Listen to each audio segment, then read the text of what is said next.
Hi, everybody. Welcome. Today, I want to talk about a work on natural language processing to extract information about metastasis from clinical notes. To give a brief introduction about myself, my name is Krishna Kumar Swaminathan.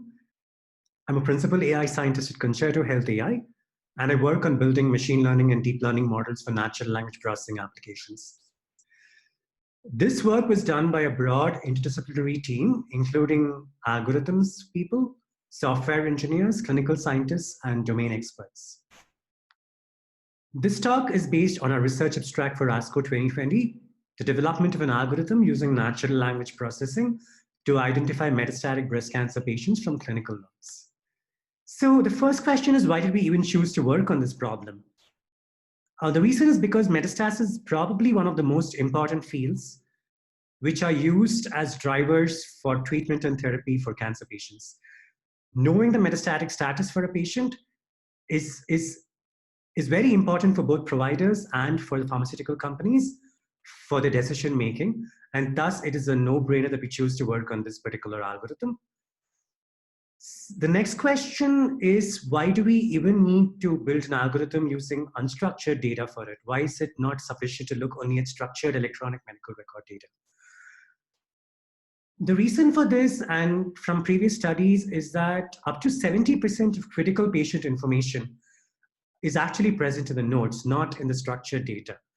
And so if we do not use the nodes, we lose a lot of information. Specifically for metastasis and site of metastasis, we often find very poor fill rates in structured data, and thus the need to extract information from nodes to enrich it. The next question is, why do we even need an algorithm to do this? Why can't we use manual curation to do this? Even though manual curation done by experienced abstractors is very highly accurate and of very high quality, it is more time consuming and less scalable compared to automatic extraction. This is why we choose to build algorithms using natural language processing techniques to extract these pieces of information at scale. Why is this such a hard problem to solve? The reason is because of the sheer variety and the ways in which clinical information really is inside the nodes. Unlike structured data, where information can be of very discrete categories or of a very limited subset, inside the clinical nodes, because it is natural language, the physician might choose to write in many, many different ways. And this is what we call variety. The algorithm should be smart enough to understand all these different ways and link them to an imputed outcome. Here are just 3 examples of the number of ways in which a physician can mention this, and the number of actual ways is much, much more. So the first example where the physician might say is that she has stage 4 breast cancer. So here, the keyword stage 4 indicates the person is metastatic. The second statement says that cancer has spread to bone and lung. So here, the context or the phrase that cancer has spread to bone and lung indicates that it is a metastatic patient. And in addition, this statement has 2 pieces of information about the sites of metastasis, that the sites of metastasis are bone and lung. The third example is where the physician might say something like a sign of progression to the brain or no sign of progression to the brain. So progression can also be used to indicate metastasis. In addition to variety, another critical problem with any kind of natural language processing, more so with clinical data, is the context. Because it is natural language, context such as negation or suspicion or what we call irrelevance and subject detection becomes very, very important.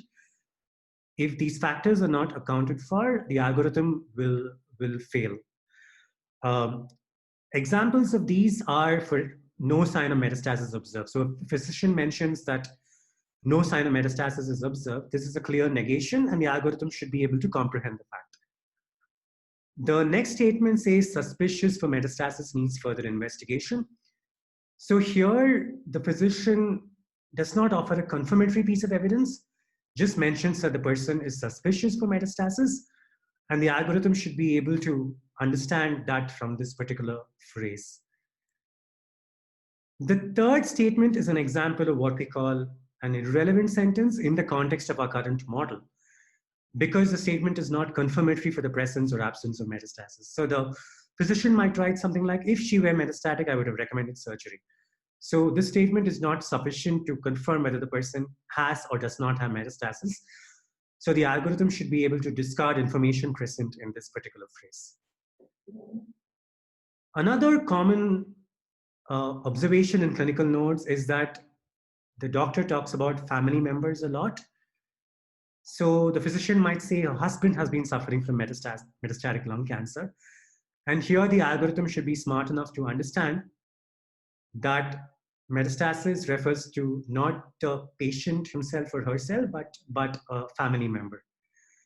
And these are, again, just examples of the kind of ways in which context in natural language and clinical notes becomes really important. Because of these two main challenges, historical rule-based NLP systems will not work very well, and we choose to go down the machine learning path. And specifically, we choose to go with deep learning. Why deep learning? As I mentioned, because context is very, very important. The current state of the art in NLP on algorithms which can leverage context are deep learning algorithms. This is the reason why we chose to go down deep learning. Another philosophy or model we use is what we call transfer learning, or what is called transfer learning. And I'll talk about what this is and why this is so important. So when you look at a physician's note, there are broadly two main categories of information. The first thing is that because it is based on English language, understanding the general English language context is very important. Things like negation, for example, are common across English language in general. And the algorithm should be able to understand these contexts very well. So this is why we start with what we call a base language model, which has been trained on Wikipedia and is publicly available. So these are basically big deep learning models which have been trained on Wikipedia data. And they call it a language model because they capture the context well. And since it has been trained on Wikipedia, it captures general English language context very well, which is one of the things we need. But it's not the only thing, because knowing general English well and understanding English context is not sufficient. We also need to be able to understand clinical notes very well. And the reason is that physicians use very clinical domain-specific vocabulary, domain-specific verbiage, domain-specific ways of writing, which is not there in the general English language. So this means that having a base model is not sufficient. We will further need to incorporate clinical context in some way into these models. And this is why we choose to fine-tune these models using Concerto's own clinical data. This is the step we call transfer learning. We take a base model which captures general English, and we fine-tune using Concerto's corpus to get clinical context as well inside the model. For the purpose of this exercise, we used 5 million nodes out of Concerto's corpus to train these models. So the other observation here is that everything up till step 2 is horizontal, which means that even though the current abstract is about metastatic status and site of metastasis, subsequent models for many different downstream applications for NLP can be built on top of the fine-tuned language model in step 2. Okay, so coming back to our problem, which is metastatic status and site of metastasis, step 3 is where the final algorithm is trained for these two models, for status, metastatic status, and site of metastasis. Because we are using a language model, we need limited annotated data or labeled data for step 3. And by labeled data, I mean data which a trained abstractor or a trained clinical person has given the right answers to. For example, they mark phrases or documents as yes or no for metastasis. And this serves as an input to our downstream machine learning models. So once for the purpose of this exercise, we trained our models in step 3 on 6,000 snippets from around 4,000 patients. That's it. So at the end of step 3, we have trained or built models for both metastatic status and site of metastasis. And when we get data for any new patient, we just need to apply these models onto them to basically derive these two fields. Cool. Now that we've talked about how we solve this problem, let's just jump into the results or how well our approach did. The bottom line or the summary statement is that deep learning models using transfer learning with Concerto's corpus is able to extract metastasis and cytomets with very high accuracies. Digging deeper into each of these two models in more detail, for metastasis, the goal is to identify whether the person has distal metastasis or not. So it is what we call a binary classification problem in machine learning. So here on an independent test set of 1,000 patients, and by test set, I mean these are patients which were not used on training or validation, we were able to identify with around 10% mistakes, we were able to capture 77% of distal metastasis patients and identify 97% of patients without distal metastasis. So to put these numbers in machine learning language, our precision and recall is 0.89 and 0.77 for distal metastasis, and 0.92 and 0.97 for not distal metastatic.